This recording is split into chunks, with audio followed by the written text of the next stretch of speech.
Mesdames et messieurs, bonjour.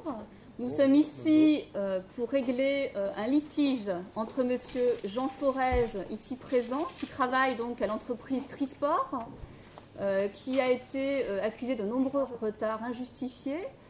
Face à lui, donc, l'entreprise Trisport, représentée par monsieur Antoine Jolivet et monsieur Louis Vial.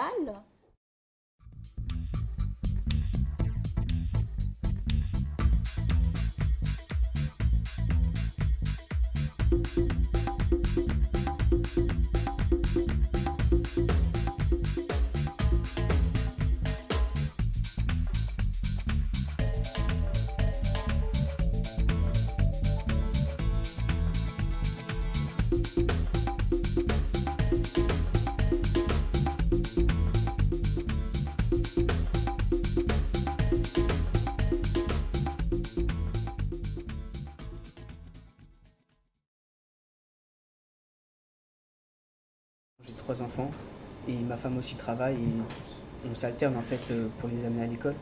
Et souvent mes retards ont été dus justement à cause que j'ai dû emmener mes enfants quand ma femme travaillait. Je pense que vous n'êtes pas le seul employé à avoir des enfants. Moi-même, je suis divorcé et 4 enfants, mais je trouve le moyen d'être à mon poste à l'heure où il le faut. Vous avez la garde? Pardon? Vous avez la garde? Oui, des 4. Quels sont vos horaires? Le matin, je commence à 7h30 pour finir à midi. D'accord. Et donc l'après-midi, je reprends à 1h pour finir à 17h. Vous n'accompagnez pas vos enfants l'après-midi? Non, ils mangent à la cantine. Pour la partie employeur, quels sont en fait les faits que vous reprochez exactement donc, à monsieur Jean Forez? Alors, le chef du service Louis Vial m'a informé comme quoi je vous reprochais d'avoir de nombreux retards et d'être souvent absent. Et ces absences sont non justifiées. Donc voilà, j'aurais aimé savoir. Ma femme a été très malade et je m'occupais d'elle parce qu'il n'y avait personne d'autre. Alors pas énormément, c'est-à-dire c'est combien exactement? C'était il y a 2 semaines, puis j'étais absente pendant 2 jours. Et j'ai prévenu, mais voilà. Combien de retards vous reprochez à monsieur Jean Forez, qui a l'air de dire que ces retards ne sont pas finalement très répétés, enfin sont pas aussi nombreux que vous dites? Il n'y a pas 2 ou 3 retards, mais peut-être une dizaine. Donc, j'ai précisé qu'il y avait deux absences, mais plusieurs retards. Voilà. C'est 2 absences, pas 2 retards. 2 absences, il a précisé il y a 2 semaines. Et les retards. La seule chose qu'il faut savoir, c'est que dans une entreprise, il faut être ponctuel et que c'est important d'être là parce que votre place, elle est demandée. Donc il n'y a pas que vous. Donc il faut savoir être responsable et s'occuper de tout ce qui concerne la vie privée aussi et la vie personnelle. Donc vraiment être à la hauteur de tout ça et être là quand il faut. J'ai l'impression, pour compléter, que ces retards en fait ont créé une gêne dans la production et ont créé des tensions au sein de l'équipe. Vous pouvez nous en dire davantage peut-être? Avec vos retards, étant donné que vous avez quand même un poste assez important qui fait que d'autres employés sont après vous, sont derrière vous, vous trouvez qu'il y a un retard de tout l'atelier, c'est préférable qu'on trouve une solution. Donc, voilà. Et des tensions au sein de l'équipe, paraît-il. Quel genre de tensions? Beaucoup d'employés se plaignent de votre retard parce que si vous êtes en retard, eux aussi ils sont en retard. C'est à la chaîne, donc il faudrait ne pas être en retard. Il faut préciser que ces employés ne sont pas très performants et que c'est l'un des meilleurs employés que vous avez dans votre entreprise. C'est donc pour ça qu'on exige sa présence. Ouais, mais il faut aussi voir aussi avec les autres employés s'ils se plaignent. Donc il est bon de noter que monsieur Jean Forez donc est un bon employé qui est un bon élément dans l'entreprise. J'ai un des meilleurs taux de production. Je pense qu'en 2 ans quand même dans l'entreprise, c'est la première fois qu'il a des absences et des retards. Il faut bien être clément avec lui. Quand ma femme amène les enfants à l'école, si moi je prends les transports en commun, je n'utilise pas ma voiture. Et il y a eu beaucoup de problèmes à cause des travaux, vu que c'est l'été. Je comprends votre situation, monsieur, mais sachant que vous avez des soucis avec vos enfants, lorsque votre femme est malade, mais vous devez vraiment être là. Ce n'est plus... c'est une exigence, monsieur. Vous travaillez dans une entreprise qui est quand même assez réputée et je pense que vous devez vraiment, vous présenter à votre poste, monsieur. Oui, j'entends bien, mais il n'y aura plus de problème. Et d'ailleurs, ma femme n'a plus rien depuis une semaine. J'ai pas eu un seul retard depuis une semaine, ni aucune absence. Oui, il y a eu des problèmes de transport, mais ils sont maintenant réglés. Il a sa voiture et il sera là à l'heure, présent. Et s'il a des absences, il les justifiera. Et vous vous engagez donc à être à l'heure pour les prochaines Je m'engage désormais à être à l'heure, oui. semaines et prochains mois. Et j'affirme que la production des vélos n'aura pas de conséquences sur la production des vélos, que je serai dans les temps. Je souligne aussi que vous l'avez mis plusieurs fois en retard, alors qu'il est arrivé avec 1 minute de retard ou 2 minutes. C'est pas extrêmement grave. Pas qu'une seule fois, monsieur. Une- Il une- est noté à plusieurs fois quand même 38 minutes, où je vois là 3/4 d'heure de retard. Je pense que c'est inacceptable. On appelle plus un retard. C'est vraiment Oui, mais pour les 1 minute, 2 minutes, c'est pas extrêmement grave. 1 ou 2 minutes. Oui, ça retarde pas le travail. C'est quand même un retard, monsieur.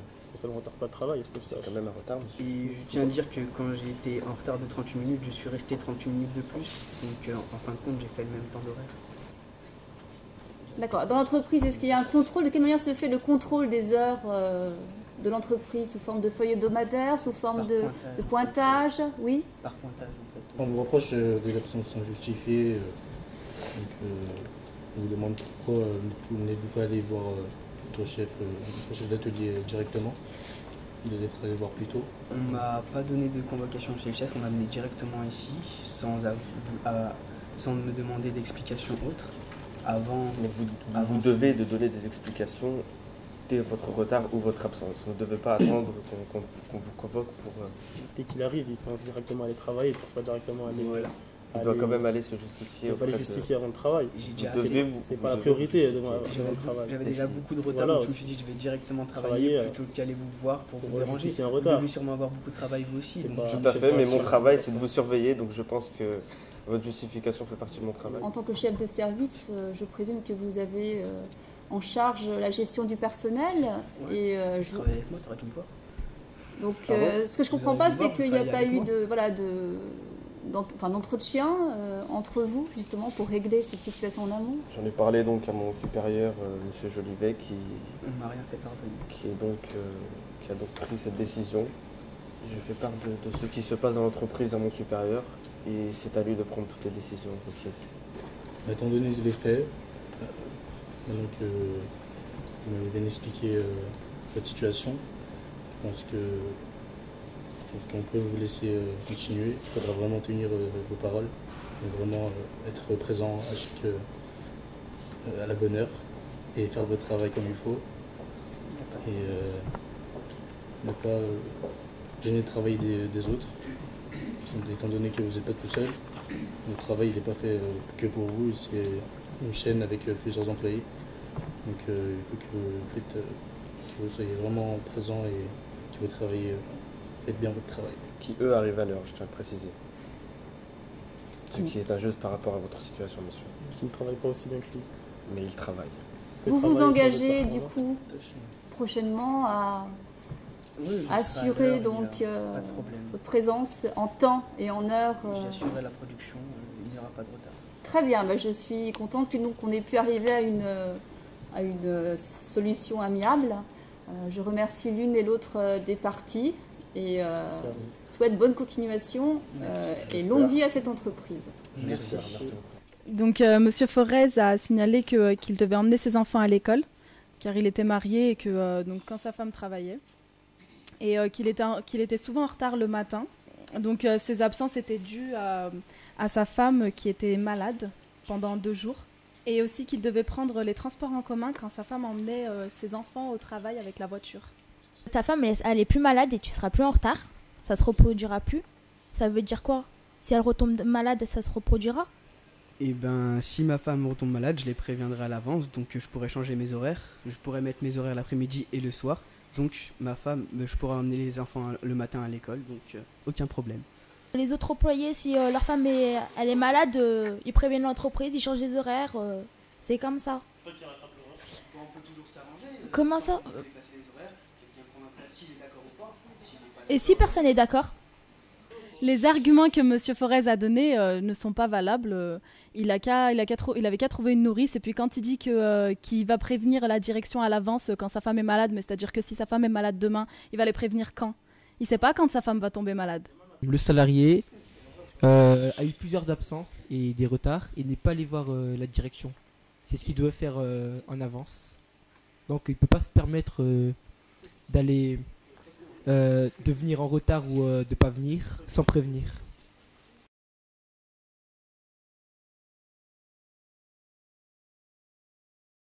En fait, donc c'était dans mon stage qu'il y a eu un employé, il y a eu plusieurs tensions en fait par rapport à lui, et il provoquait, etc. Et la direction n'a pas pris tout de suite en compte en fait. Il y a eu plusieurs employés qui se sont plaints, etc. Ils ont attendu plusieurs semaines avant de le convoquer. Et il n'y a rien qui a été fait et tout ça. Donc voilà, on s'aperçoit que des fois la direction, elle n'est pas... laisse faire, laisse couler jusqu'à que ça éclate entre les employés. Et là, c'était quel genre de... C'était en fait un employé qui provoquait les femmes, voilà quoi, c'était le matin, voilà, c'était plus, voilà, entre guillemets pervers. Voilà. Et c'est d'harcèlement, mais c'était pas que de cette année-là, il y a eu d'autres, il a eu plusieurs, en fait, voilà, répété. Il a eu plusieurs convocations, plusieurs avertissements, 4 je crois, je me rappelle, et voilà. Et voilà, il est toujours là. Rien, non, que des avertissements simplement. Et moi, j'ai eu affaire entre guillemets à lui, mais c'était genre le matin quand il me disait bonjour, c'était vraiment. Il me suivait jusqu'au couloir. Donc après, au bout d'un moment, je me suis. Voilà. Déjà, on sort d'un lycée. On sait pas exactement. On sait que le nom d'entreprise, donc on sait pas ce qui se passe à l'intérieur. Et après avoir vécu un stage, on se met dans la peau d'un employé, entre guillemets. Et ensuite, on se met dans le travail et on s'aperçoit qu'on est, entre guillemets, plus seul face à ce qu'ils nous donnent comme travail à faire. Et en sortant de l'entreprise, on se dit qu'à l'école, on est plus entouré, il y a plus de, on va dire, assurance, alors qu'en entreprise, il faut vraiment être, comme je disais tout à l'heure, indépendant, autonome. Mais en fait, quand on reste dans l'entreprise, on réalise que les gens sont gentils et que c'est plus un travail collectif qu'individuel. Qu'on est dans l'entreprise, on a besoin de l'autre pour avancer. Au lieu qu'au lycée, chacun fait son travail et puis chacun son travail. Et si l'autre sien se plante, on ne sera pas là pour l'aider. Moi, par exemple, quand j'arrive aux entreprises, la secrétaire n'était pas là directement, donc je prenais sa place. Je répondais au téléphone quand il n'y avait personne. C'est-à-dire que si quelqu'un est absent, il faut pouvoir le remplacer. L'aider après, c'est lui qui nous le rendra. Aussi, on avait peur de ne pas être à la hauteur en fait en entreprise. Et plutôt, il parlait du travail en groupe. Moi, c'était pas du tout ça. C'est-à-dire que comme j'étais dans un cabinet d'expertise comptable, il me donnait du travail et je devais faire ça toute seule jusqu'à ce que j'avais fini le dossier en fait. Donc on se retrouvait un peu tout seul, chacun sur son bureau avec son poste informatique et puis on était tout seul. Et donc voilà. Et donc c'était la peur de ne pas être à la hauteur, de se faire engueuler, de ne pas faire le bon travail et tout ça. On se demandait également si on allait finir tout le travail qui était demandé dans l'entreprise, ou si on allait le faire plus tard. Par rapport aux gens de l'entreprise, parce qu'on ne savait pas comment on allait s'intégrer, qu'on allait arriver, comment les gens allaient se comporter avec nous, et si on allait être à la hauteur. Il y en a qui ont fait plus du secrétariat que de la comptabilité. Quand on cherche un stage, on devrait bien dire, quand on précise la comptabilité, on vient dans la comptabilité, c'est pas pour demander ailleurs. Si on va demander un travail, on demande la comptabilité, autre chose, ça, je sais pas, ça n'a un rapport. Nous, on sait déjà depuis, puisque c'est 2 ans de BEP, donc la première année, on est déjà au courant que la deuxième année, il y aura un stage à faire. Donc il faut déjà faire quelques recherches par-ci, par-là. Et si on sait que déjà qu'on a des connaissances qui peuvent nous aider et tout, faut prendre ça comme première option. Et voilà, c'est le temps. Le temps, parce qu'après, le temps, il se réduit petit à petit. Au début, on s'y prend pas trop au sérieux, mais ensuite, sur la fin, comme certains, il y en a, ils n'ont pas trouvé. Ils sont restés à la dernière minute et franchement, c'est dur. Au début, on ne le perçoit pas comme ça, mais après, c'est dur.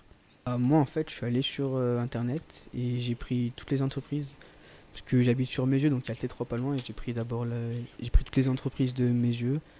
Et j'ai pris à peu près toutes les entreprises d'abord de comptabilité, d'expertise comptable qu'il y avait le long du tramway en fait. Et après j'ai pris à peu près toutes les autres entreprises, j'ai élargi et j'ai imprimé tout ça et j'ai appelé, et donc voilà. Normalement, c'est tous les jours qu'il ne faut pas arriver en retard, mais surtout pour l'entretien, parce qu'après, on ne sait pas si on va être pris pour le stage. Donc si pour l'entretien, on arrive en retard, ça veut dire, déjà, on n'a pas... Je pense que le responsable n'aura pas une bonne image de nous, quoi.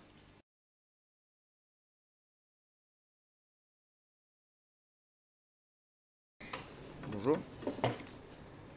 Bonjour. Vous voulez Pour un entretien d'embauche. Ah d'accord, c'est pour un entretien d'embauche. Ah oui, vous êtes Fahim Sarah? Oui, tout à fait. Ah d'accord. Féminin? Oui. D'accord. Alors, très bien, vous êtes en quelle classe? Je suis en terminale BEP comptabilité. Vous êtes né en 86? Ah non, 89. C'est écrit 86 maintenant. Bah, ils sont trompés. Ah d'accord, très bien. J'ai 19 ans. Vous avez 19 ans. Et vous êtes en terminale BEP? Ouais. Et qu'est-ce que vous espérez de cet entretien? Et ben en fait, je suis à la recherche d'un stage en comptabilité. Vous avez toujours pas trouvé? Non. Je comprends, oui. Ensuite? Et donc en fait, j'ai fait beaucoup de démarches et j'ai encore rien trouvé et j'espère trouver ici. Ah, vous espérez trouver ici? Très bien.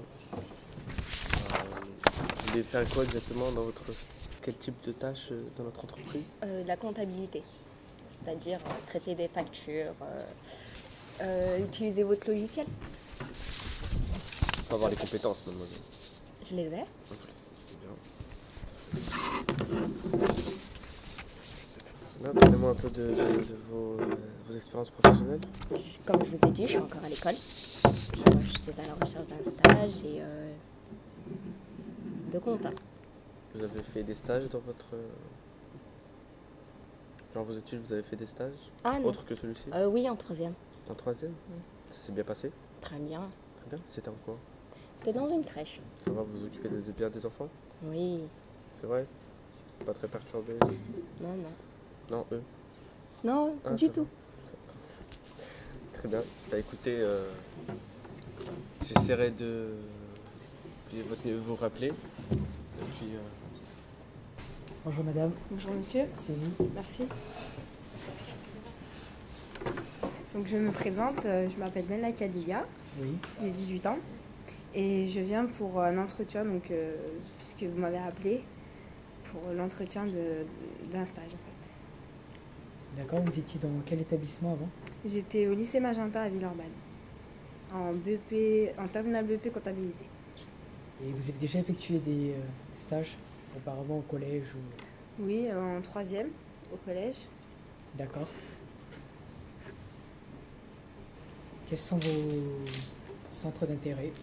Donc, puisque je pense que je vous ai passé un CV avec ma lettre de motivation, je suis motivée, je suis dynamique. Le travail à faire, je le fais correctement. Et voilà, je suis assez sérieuse. D'accord, vous êtes tout à fait apte à bien pratiquer sûr. la comptabilité. Exactement. Et Ok. mon stage en troisième a été effectué aussi en comptabilité, donc ça fait une deuxième expérience pour moi. D'accord. Et quels sont vos loisirs? Mes loisirs, ce sera donc la lecture, cinéma, film, musique et plein d'autres choses. D'accord. Et qu'est-ce qui vous a incité à venir dans notre entreprise? J'ai choisi votre entreprise puisqu'elle me semblait plus en lien avec ce que je fais au lycée. Donc c'est plus cohérent, je pense. Consultez votre CV, votre lettre de motivation. Oui. Et puis je vous tiendrai au courant. Je vous remercie.